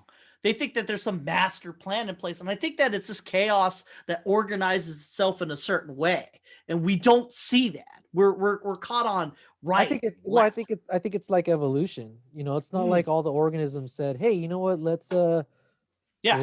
Let's grow depth perception so we can see how far away our prey is or our predators are or whatever." No, it just kind of happened because it's a good thing to have, and the ones that decided to have that, or the ones that were born with that, I should say, were the ones that survived, and the ones that didn't died. And so like right now, Fox News, the ratings are going down. Why? Because a lot of the country is moving towards the center, and so they want to keep selling my pillows and gold, so they're leaning hard to the right. And now you got Tucker Carlson out there telling his viewers that the people that raided the Capitol are patriots, and that the government is trying to silence them. He said that? He's saying that the people that went into the Capitol, that they're being persecuted and silenced, and he's like, these are Americans. They are you. He's like, he's telling his viewers, they are you. The government is trying to silence your views and your opinions. They're leaning really, really hard to the right. So far that they've even kind of taken out their standard news people and put in opinion people.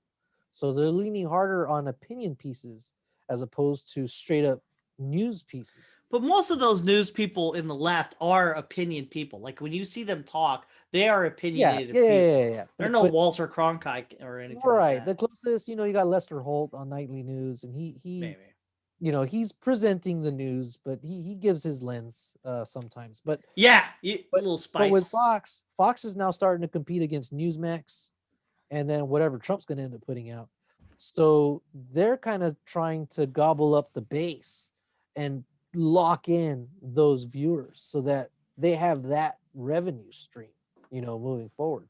Because right now they're bleeding. They're bleeding because they're not far right enough for some people. Which is unfortunate. But man, dude, I didn't know because I heard him talk and he sounded very intelligent. This is just this week. This is just his Yeah, and you know when you hear him talk, it sounds intelligent, but you put that up against other thing that he says from one night to the other, and he's well, when he's talking to Fox, I get what he's doing, but when I've heard him in other platforms, and I was like, okay, this guy knows what's up. But he's smart. He's smart. But He's when you smart, talk, but to say that the people who raided the Capitol are patriots, no, he's they're starting to like glamorize that oh man, dude, I've heard people that I value as smart intellectual people, and they said that they make these stupid comparisons to like, oh yeah, when the riots happened and they attacked the cops and shit, and not like they moved away from Best Buy and they turned it into a thing about the cops, and I'm like, yeah, but that's the fucking Capitol. Yeah. I mean, like, once again, we keep straying off the whole, that's the fucking Capitol. It's not like cops in New Jersey, and their lives matter. I mean, like, all of them matter, but the Capitol, in comparison to the lives of a lot of people. Well, and then going in yelling, hang Mike Pence, Yeah. I mean, well, that's incitement, It just so happens it's incitement, But it hasn't happened, I guess. I mean, like, I guess he has to die. There's a guy here in San Diego who says that he went in there, that he got caught up in the moment. And I believe it. You're there, you're with the crowd, and all the energy is pointed in one direction, and everyone's going into the Capitol, and you're like, yeah, let's go. I believe him, but at the same time, that's giving into a more base instinct to go along with the crowd. But that's everybody. You're right, that is everybody, but guess what? If you put yourself with that crowd, and you're thinking about that. I mean, homeboys, gangsters get caught up in the moment, right? When they're pounding and kicking on somebody. Doesn't make it right. Doesn't excuse it. Exactly. You're still responsible. I have to say, I think it's more of a symptom of a greater problem. I think that people feel unfulfilled. They feel left out, disenfranchised, both right and left. And I think that's why we have what we have. And I don't know if that's a thing in which so a lot of the people there, man, were former police officers, business owners. Why are they there? Why do they feel unfulfilled? They have money. They had means to fly across the country. All because you have money. No. See, that's a thing. That's an actual thing where you can have all the money in the world and still join a cult. Now, what they're feeling unfulfilled about in these cases, now a cult is they're feeling some need for, belonging or I'm telling you, people. I think here the need is to recognize, some of their racism and stuff, some of their.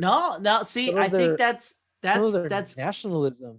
That's giving up on who they are, even racism to an extent. I would say that there's a symptom here, and then what happens is it gets muddied with these catch-all terms like I'm saying racism and nationalism. It is. They're not necessarily the same thing. Even then, nationalism is not a bad thing. It isn't. No, being all about your country, if you're America, is a good thing. Well, there's patriotism, and then there's nationalism. No, the reason why nationalism that Trump was putting it out was, this is the country, and all other countries. No, these are pop words. The reason why nationalism sounds bad is because Hitler fucking made that shit fucking legit. You know what I mean? He starts, hey, let's all be about our country. Well, it's an extreme level of pride where you'll resort to violence to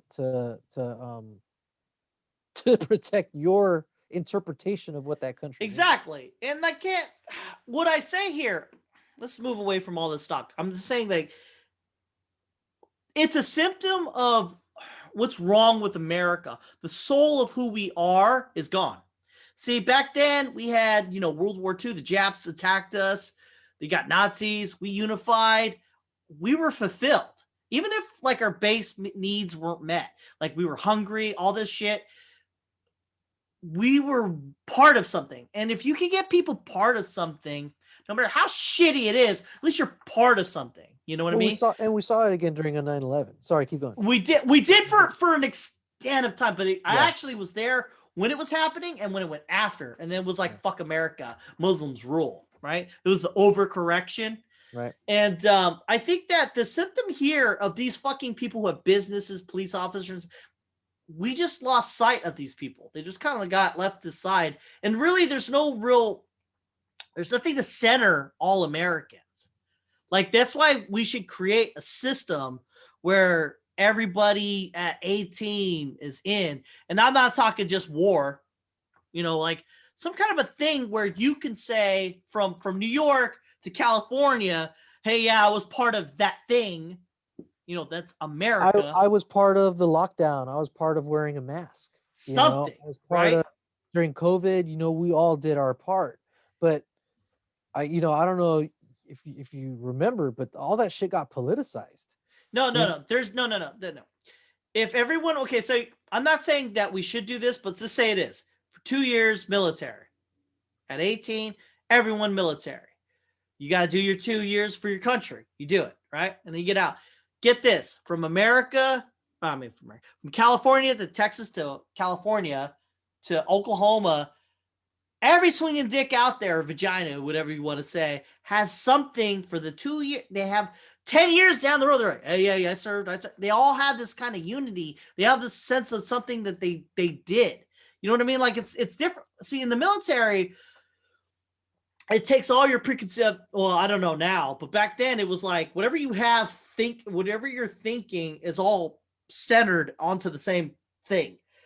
So no matter how crazy you are, you're all focused on the one thing. And so whatever thing you had to do, right? So when I talk to a military person, there's a camaraderie there that exists for me and that person, and so on and so forth. And so there's a deeper level of pride for your country. So I think that now I'm not saying military per se, but for 2 years, it should be a mandatory thing that you do for the country so that therefore you can reminisce, come up for because you got these countries like Israel and Korea and shit. They're all about their country. They don't pull this shit where they're like, America's not the best country ever.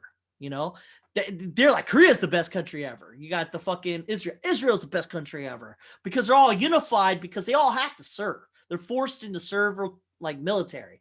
But I don't think it should be military. But I mean, like, it should be something that you're forced into for 2 years for your country to understand what you do is for your country. So that I would, but I don't even think America's down for that. I think capitalism reigns supreme and we let the corporations take over. We don't give a shit about America anymore. Yeah, I think we've lost that sense of an American identity.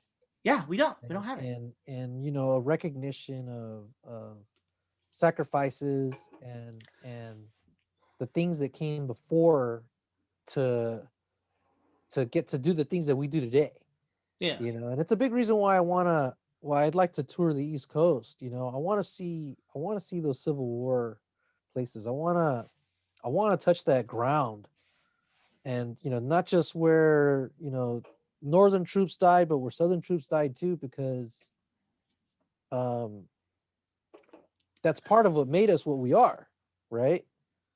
And see all those places and be where all those people were, and just kind of soak it all in when they were at Arlington for the inauguration.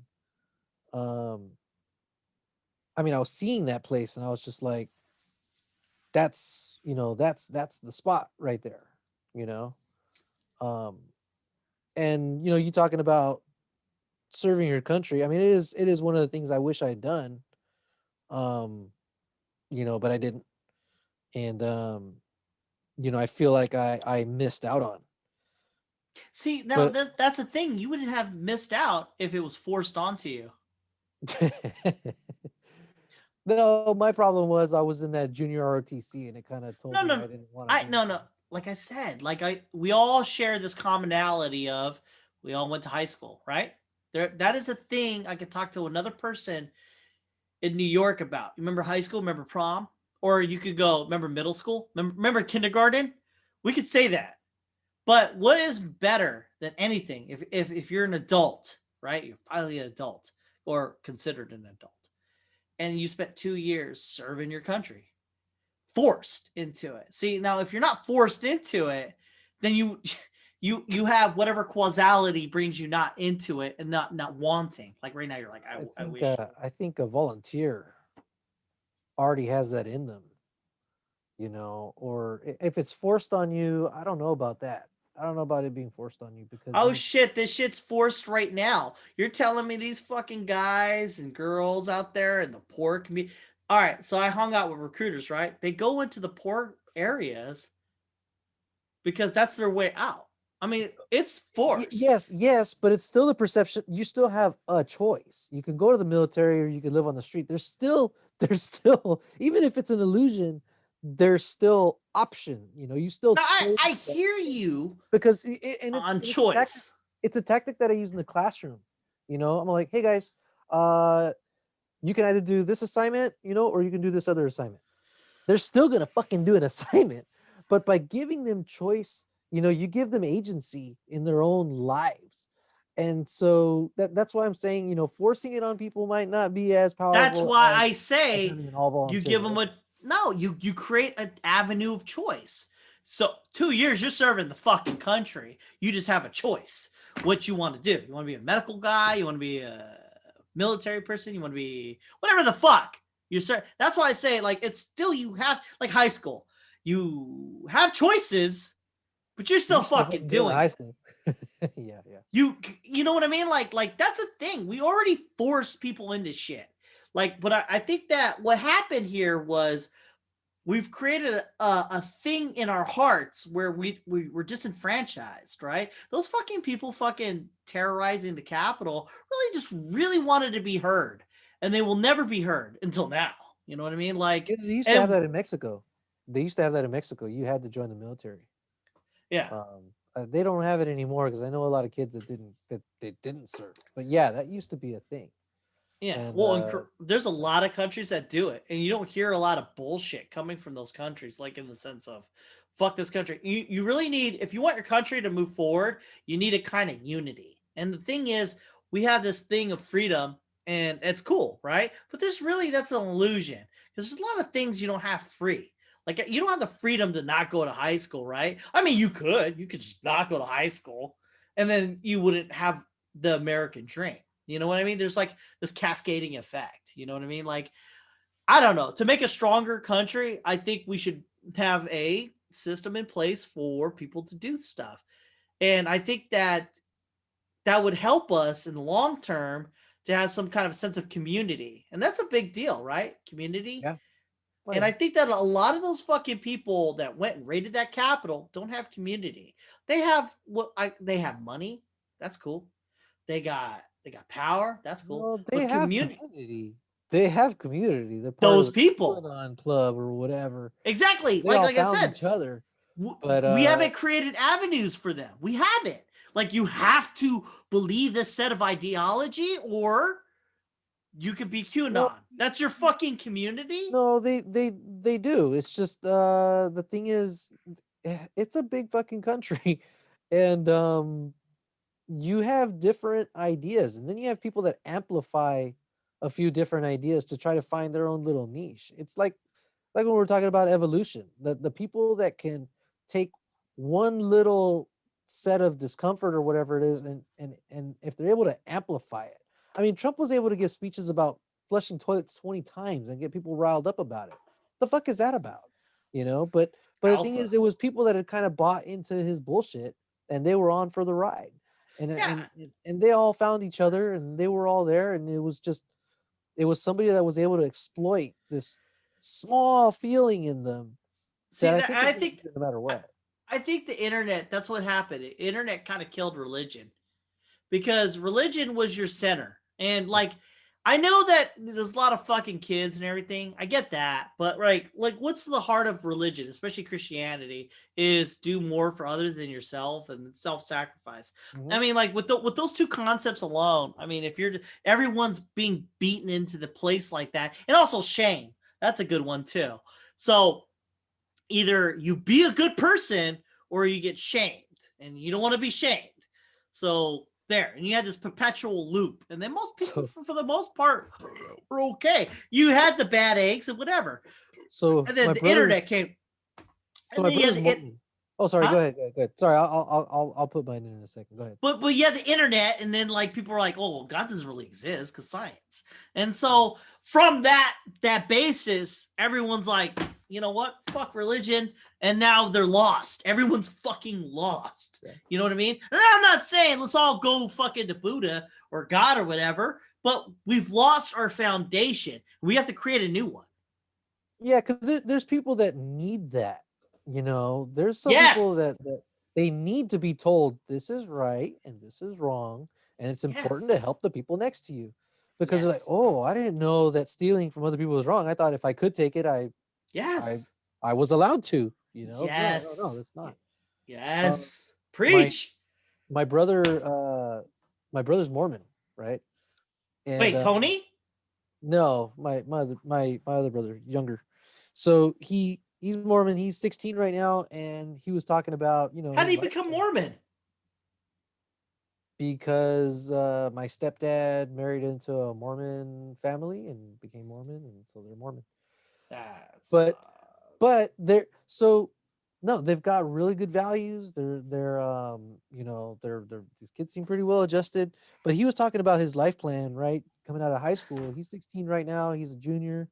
He's like, yeah, I'm gonna come out. I'm gonna do my mission for 2 years. Then I'm gonna go to school, and it's just like that value of going out and spreading the word for 2 years, right?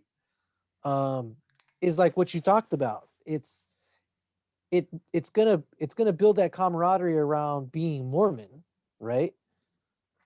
It builds that sense of community, and it builds those sense of values. What I liked, I'm not right, but what I liked was that for him it was like he was proud about it. He was all gung ho about it. It was just like a matter of fact. Hey, yeah, I'm gonna do this. I'm gonna do this, and it's all planned out. When he's done, he wants to go to BYU, or he wants to go to nursing school, and he's got plans. Um, and I think that's an example of what you're talking about. It's people, it's religion, it's service, um, and it's all of those things that attach you to this bigger idea that's bigger than just yourself. And you're right. We do need more of that, and I don't think we have it. I don't think it's happening in our schools. Um, Not at all, because I wish I taught history. Fuck, I wish I taught history. It almost makes me want to go and teach U.S. If, history in high school. Oh, it's fuck. funny because if you taught history, inadvertently by default, you would know more about history. And through that, you would know more. Because that I feel the same way. Like, for instance, I'm a medical assistant, right? And like I know a lot about stuff. But if I was a history teacher, same thing. I would know more about history just by default because I have to, right? I have to teach the shit, right? So I would have to by default know that shit. There's no other way. Like me personally, that's who I am. Like if I have to teach a curriculum, guess what? I know about it.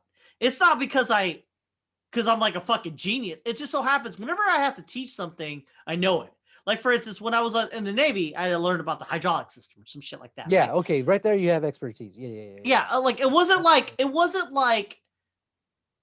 I had to teach it to other people, but it wasn't a thing in which I knew it before. It's Right. just I had to teach it, so therefore I would know it, and then I would understand it. And nothing. Okay, what I'm trying to say is when you're teaching something, you know it better than when you're trying to learn it. Through Right. teaching, you learn. Right. There you go. And so by history, and what better weapon than anything in the world than the history of mankind? And like if you know history, then when you're talking to somebody, you have a little. I swear to God, you have a better frame of reference than they do. Because a lot of people are like, oh, this is the worst year ever. And you're like, how about that 538 AD? And they're like, what do you mean 538 AD? Well, the fucking world was blacked out for fucking 18 months, and you could say something to the effect of like, yeah, and nobody had satellite or GPS, so they don't understand why the fucking sky is black. People probably So, and like why they're 18 months? So like a fucking volcano goes off in some other part of the country or the world, and blackness, and you don't fucking know. You have to eat your babies. I mean, that's the world you live in, and that's so when you say, oh shit, this is the worst year ever, I have to wear a mask and drink my cafe latte and eat my cheeseburger. Meanwhile, thousands of years ago, the world just turned black. You don't know why. You're living in the hellest of hells without even knowing why. And when you die a terrible, miserable death, you won't even know why it was for. Yeah, COVID sucks, but it's something that we can manage. I mean, we really can. It's not as scary as like fuck. I remember after 9/11, I remember the fear, right? Because it was we don't know when this can happen. There's no real safeguards. How do you safeguard yourself from a plane crashing into your fucking neighborhood? Or somebody deciding to put a bomb underneath your car or something like that. You can't. I mean, you really can't. But how do you safeguard yourself against, this virus? Well, there's things that you can do, and if you do get it, it's not going to be like a surprise, it's not going to be like a sudden thing that you don't have time to react to. There's you go to the hospital and hopefully they can take care of you. But no, I mean, it's just, you're right. It's all in perspective. Maybe this is the worst year for you. But yeah, you point out people are still going out to eat and they're still getting their coffees and shit. It's not. It sucks, but it's not the worst year ever. I mean, I would say the time after 9/11 was worse than this because of the fear and the not I remember knowing. when 9/11 happened. I was like, that's it. That was their final gambit. I was like, this is as far as they go. And then to let them and to give into fear, you would let them win. And I was like, I'm watching people all around me crumble, right? Well, They're just like, we were still doing stuff, right? We were still out enjoying life, but there was always that, fuck, it could end right now. yeah. Just like it did for them that way, and there's nothing you can really, really do about it. They're going to hit. I was also worried about what would come after, and ended up happening with Iraq. I thought maybe Afghanistan and just that, but maybe more. And then, Iraq happened and, we've been there ever since. Yeah, no. The thing about COVID that gets me is every time a virus gets into a person, it gives it more of a chance to learn somebody. So yeah, you have all these COVID variants, right? My thought was there has to be something that the government knows that we don't. But then again, I mean, there must be something. I mean, if I was a virologist, I would have figured out something. So, okay, so you got this virus, right? And for some reason, it doesn't really kill that many people in comparison to like a lot of other viruses. And like it's very spreadable. That's the thing. But you got Russia and China, and there are arch enemies, right? And they're fucking locking down, right? And like just with the stats that we have, I'm so like, why are we locked down, right? It's very spreadable, right? So there must be something that they're not telling us in the sense of like, if this thing keeps multiplying and figuring people out, we'll just start dying. This will eliminate the human race. But they can't say that. And that's my fear for COVID in the sense. Well, and like that's the problem with genetic diversity. If you let this thing run wild, it will figure out a way to beat whatever we put out. Yeah. You really do want to slow it down. You want to give it as few chances as possible to mutate. Yeah, but you're right. They can't say that. They can't say it. They can't say, "Hey, if we go out there, we're gonna accidentally create a super fucking virus." And I think just like we're creating super bacteria. Is that a benefit? Because you hear smart people saying, "Oh, this doesn't hurt people that well," but they don't understand the grand scheme of things because that's not really being said. I don't hear a politician saying, "Look, if this propagates in a lot of people, it will figure us out and end us." I'm not hearing that, but I know it. And I tell people this and they're just like dumbfounded by it. They're like, I like conspiracy theorists. And I'm like, well, yeah, but that's what viruses do, man. They go into us and they learn us and they kill us. It's what we do, in reverse. The reason genetic variation is important in us is because we develop these immunities to viruses, right? So somebody's born that's immune to this thing, and they end up surviving and passing on that immunity to their kids. So that's why we haven't been wiped out by a single bug. But if this bug is allowed to reproduce and spread the way that we've been allowed to reproduce and spread, and we have a 9-month gestation period, right? And then even then it takes us like 15, 16 years to have offspring. This thing can reproduce within the day, right? So yeah, it's going to learn and grow even faster. And if it spreads fast, that means it's going to infect fast. It's going to this. Yeah, that's a scary, scary, scary fucking thought. It's weird that you said that. I said that. I know some doctors that say that. I'm not hearing it in the news. And I think there you go. That's the telling right there. I think that because like I get these fucking racist people coming in and they say, yeah, masks are fake, right? The government's trying to take over. And I'm like, yeah, because Uganda locked down because they're part of that global conspiracy. Or Russia or arch nemesis. Yeah, they were like, you know what? Let's team up with America. And I go, China, yeah, they're all about it. China, the ones who want to destroy us most. Yeah, we just teamed up with them to take over Michigan. Yeah, they're gonna shut down their fucking economy too, because they're gonna shut their economy down so we can take over Michigan. That Whitmore, that Newsom. I'm like, because Newsom's really part of the problem in Australia. I mean, like all these fucking countries are just like, let's lock down, and then people with their fucking small-mindedness, and it's weird because I hear smart people say this shit. They're like, yeah, man, they're just tyranny. I don't think it's being said or put out there. I don't think that's part of a conspiracy. I think that's part of this whole corporate evolution that we were talking about earlier. It's hard to sell. I understand it because, I teach that part of science, and you understand it because you're in that field. But you gotta have to take everybody to school to get them to understand it and be like, oh no, I don't want to fucking realize. Just give it to me black and white, Yeah. And also, I mean, when people want to go back to bars and people want to go back and do all the normal shit, they don't want to hear another reason to not be able to do that. They only want to hear what they want to hear, which is evidence that's going to bring everything back to normal, even if it's just a perceived normal, setting us up for fucking disaster. Hey, how's Weddle doing? I've been meaning to text him. He got ear infection? Huh? He had an ear infection? He got an ear infection, I guess. I don't know. That's what he said on the text. Yeah, from being inside. No, he hasn't hit me up. I did drop off some stuff to them last week. That Ninja Turtle bullshit?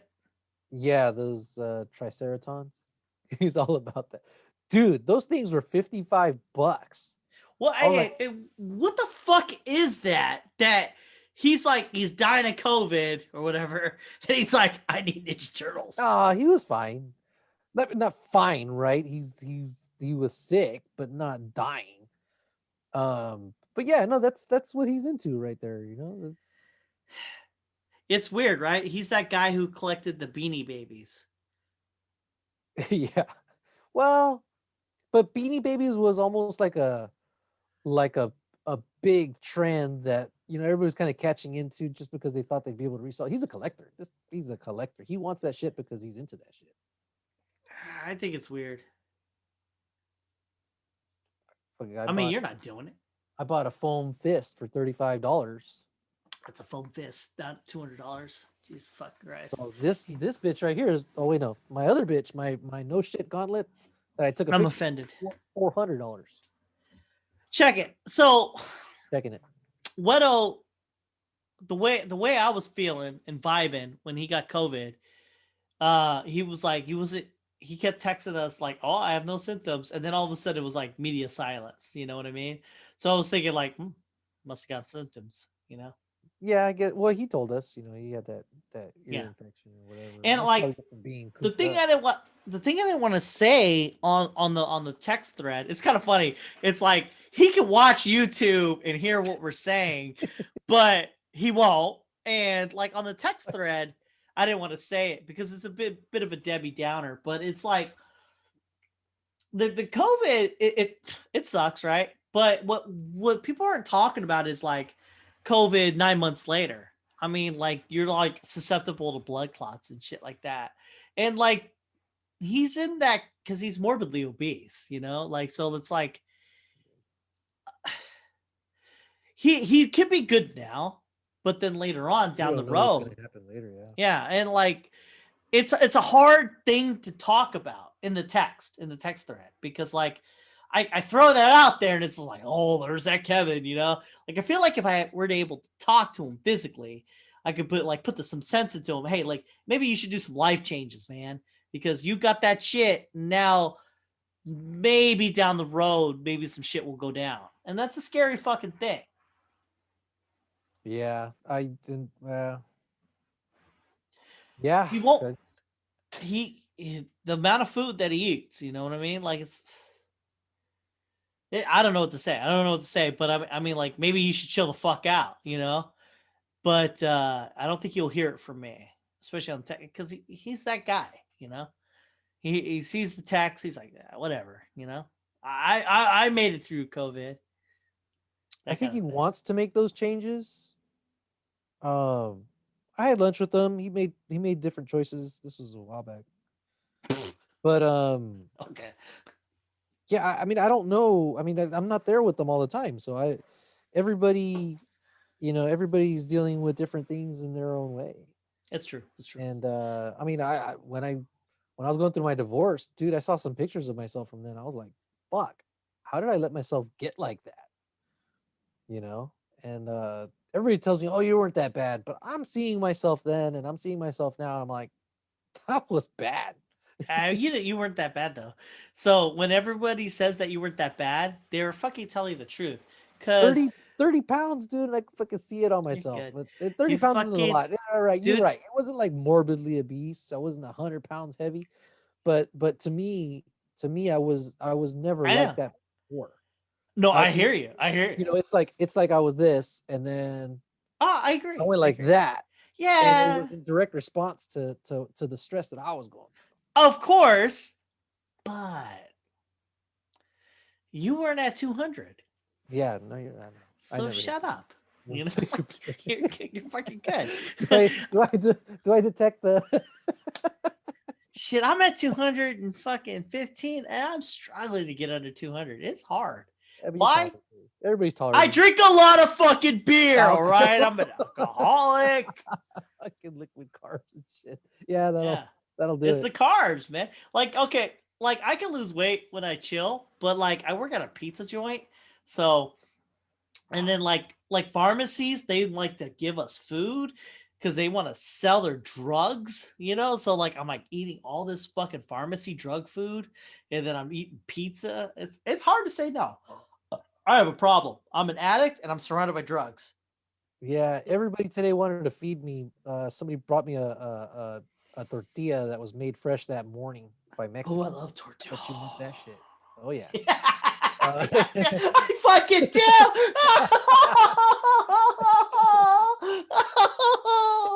It was like those homemade ones that they're like really thick and you can taste the You butter. you put it right in your mouth and they go away like clouds in your Yeah. mouth. Mhm. Somebody brought me one of those warm still from the store. Yeah. Nobody understands that. Somebody Like a brought me a tortilla, salad. Huh? like a tortilla that's like fucking homemade. Yeah. They make Nobody them gets homemade it. style. It's like what? There's no meat, no cheese. Look, bitch, No, just fucking fucking roll that tortilla shit up and enjoy the is shit out. so good. You don't understand, Somebody brought me a salad. Somebody else brought me a turkey sandwich, and then another teacher wanted to feed me too. And I was like, "Hey man, this is way too much food. The salad, I'm not gonna eat it today. I'm gonna eat it tomorrow. The sandwich, I ate the fuck out of that." And then my other teacher offered me donuts, and I was like, "I don't know." She said, "There's donut holes." I go, "Okay, I'll have one." Yeah, donut. Yeah, dude. Seriously, donuts. I would have been like, Yeah, I could put that on holes. Oh, I can eat and I'll them. eat more. They're just holes though. I can eat 12 Yeah. of those. Yeah, I know. Like 15 later, you're like, but with the donut, it's funny, right? Because you're like, that's too much. Nah, dude, getting away from sugar was a big one. Yeah, sugar's the devil. It really Yeah, is. I'm doing some trail mix. There's a shit ton of sugar in here, but I'm not eating the fuck Nice. out of it though. Yeah. 9 grams in a serving. It's a tasty treat when you get an M&M in there. Mm-hmm. You know, there's something about that. You know, you're eating peanuts and shit. Fuck, I like trail mix so much. It's just making overall choices, just Yeah. making these choices, seeing the results for me has helped. And when my girl, I don't know, when you get recognized for it, then that helps too. Yeah, you know what? Positive reinforcement is a good thing. I mean, like whenever somebody like not me, I don't know. Well, somebody other than you says something like, "Hey, yeah, look at this." Like, "Oh, you're so smart," or "Oh, you're so strong," or "Oh," something like that. There's something to it, right? Yeah. There's people out there that they'll say something, you're like, but people who you value say something, there nothing beats that validation. Nothing beats it.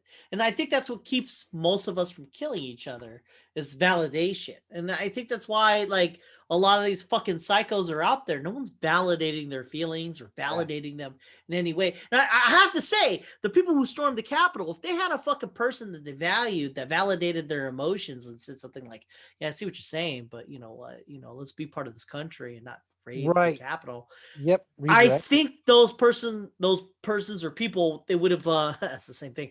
They would then move away from that direction. I think Right. that's what's wrong with our world is we're not validating each other. There's too many of us. That's why we all need to die. Well, there's people that are willing to validate them, but they kind of twist it, Yeah. and they use it to support themselves. Really. Exactly. But that's not true validation. You're right. That's yeah. not genuine. But it sucks, right? Because like both sides are trying to crush each other. If only there was a side that validated them, and not like validate them like, "Hey, join my side." Just saying, "Look, we disagree, but you're a smart person. You don't need to do the rating of the Capitol. But let's create an internet site that shits on the left." And what you're feeling, is valid. It's legit. We're not gonna, what is it? Disavow it or what is it, like when you just kind of we're not gonna just brush it aside like it's nothing. Yeah. It has value because it's important to you, therefore it's important to the country. Yeah, I just think that like if we had like smaller communities, like maybe like a mayor or something like that, who could then reach out to his people and say, "Hey, look, our guy lost. It sucks, but let's try to make the best of it." We still have our state representatives. We still Yeah. have our local governments. We still have, It sucks, but there's none of that. It's like my guy lost. Fuck everyone, and that's what we have.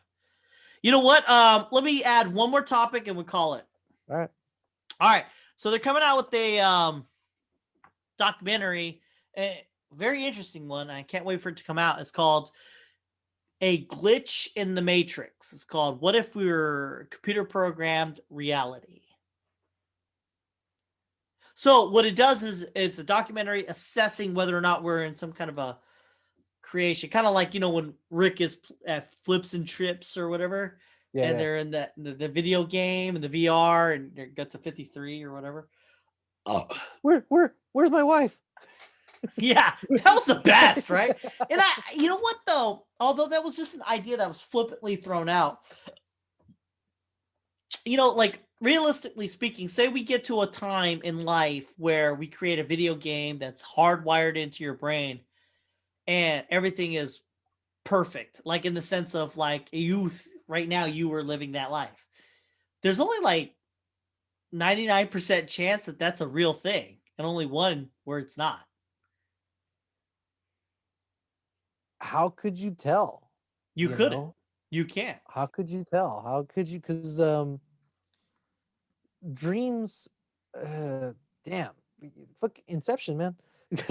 Dreams, there's notions and things that pop in, and then your brain fills in the rest. So really, You just got to, you really don't even need much. You just need somebody to program into your brain a basic set of things, and Yeah, you might create the rest for yourself.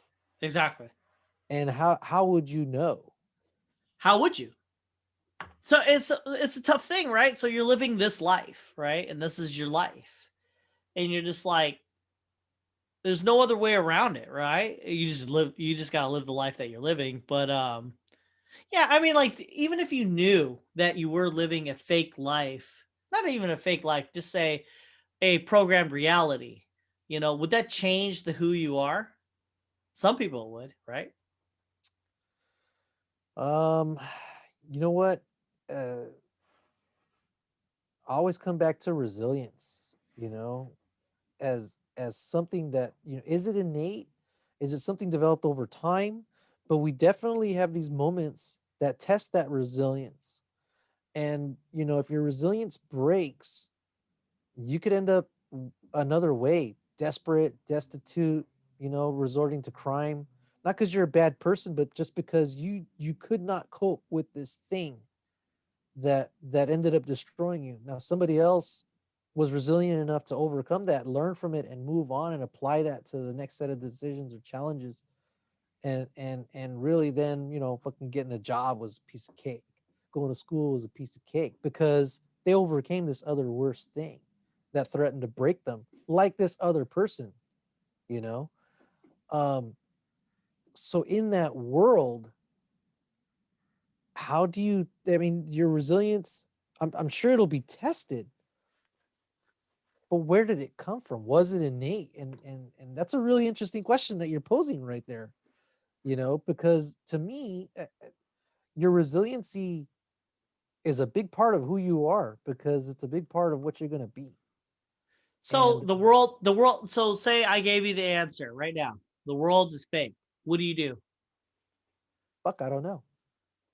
I don't know. I really don't. I mean, you could tell me and I could pause it. Oh, well, I think I would try to deal with it, or I would try to, figure it. I could just as easily just say, the fuck? Everything I've gone through was a lie. Everything that I've been through, everybody I've lost wasn't real. Mm. Shit. Ghost in the Shell. I always feel bad for the guy that thought he had a wife and kid, and then Yeah. they tell him, they're like, no, it was all fake, and he's all, wait, what? Can I get my old memories back? Am I going to be stuck with this pain? Am I going to have these memories forever? And they're like, That we is a can't good help you. pull. And for him, they died effectively, like as quickly in a car crash. He Yeah. had them, he had them, went to work, and then lost them without even getting to say goodbye. Yeah. It's like an added layer too because they never existed. Yeah, it's It's not almost like like they what we're just talking died. about. It's They like what we're talking died. about right now. Yeah. Not just that the world is fake, but all the attachments that I had made within it were not Yeah. real as well. And then I started questioning, well, were they real? Were they other people that I was in the simulation with? And if I don't get those answers, I could probably fucking go nuts. I think to answer those questions, if you thought you're in some kind of a matrix, right? And then they told you, okay, this was fake. I think that if you took it as a leaf in the wind, right, you can handle anything. So this shit's fake, okay, and then we'll play it out. To what end? I don't know. We'll see what it goes. Just like if God's so God, like you got your religion, right? God has a master plan for you. So pretty much everyone you knew or loved and for the future is already planned out. So you really don't have a choice. Like I said, leaf in the wind. You are just going along with emotions. Well, I don't even think we need to go that far as like, a simulation. And, the Matrix kind of alluded to this too. It's uh our power bases, our government. Are we really in charge of it? Does the power really flow from the people, or is all that set up and we're just kind of made to believe that we have that amount of control? Is that the matrix that we're living in right now? We think we have this upward mobility and this and that, but really there's people at the top that don't have to worry about money. They don't have to worry about bills. They just got to worry about how to keep themselves entertained with the power that they have. Well, the Matrix is different though. In the Matrix, there is no control. That's all of illusion from up to down. Everyone's just an illusion. Even the people who are in control, it's kind of an illusion. Yeah, yeah. Right. So everything, control itself is an illusion, and I think that is lost on the entirety of the Matrix. A lot of people will talk about that, but even the people that are like being pushed into situations, you don't fucking know. Because even the architect is kind of at the mercy of the of Neo and the Oracle. Yeah. In a sense. Yeah. There's that, but my point was, what if we all of a sudden understood that our vote really does not matter because we've already been manipulated and pushed in a direction, to vote that way or whatever, two-party system bullshit, right? Yeah. Primaries and blah, blah, blah, and then all the rules for them, but not for us, type deals. What if all that was kind of laid out black and white and the evidence was presented in a way that there was no more doubt, right? That the whole system's fucked. Yeah, how would we react? Would some people would probably go January 6th mode, in all the capitals. Yeah. Some people, they might kill themselves. Some people might be like, well, fuck it. Do I still get to play PlayStation? Yeah. All right. Okay. So everything is the same no matter what.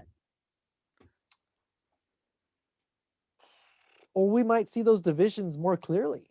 Maybe. We might, when people are pressed to show who they really are, that's when we'll see it. So something like that, I think, would press everybody to find out who they really are, not just they themselves, but the people that they thought they knew their whole lives.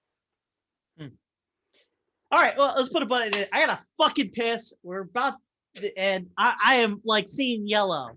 So, okay. As always, be the better person than you were yesterday. Try to pee before fucking starting the podcast. I did. Oh, Jesus Christ, I gotta pee. Anyway, hey, there's a 10-minute tangent I wanted to go on. No! And everyone, stay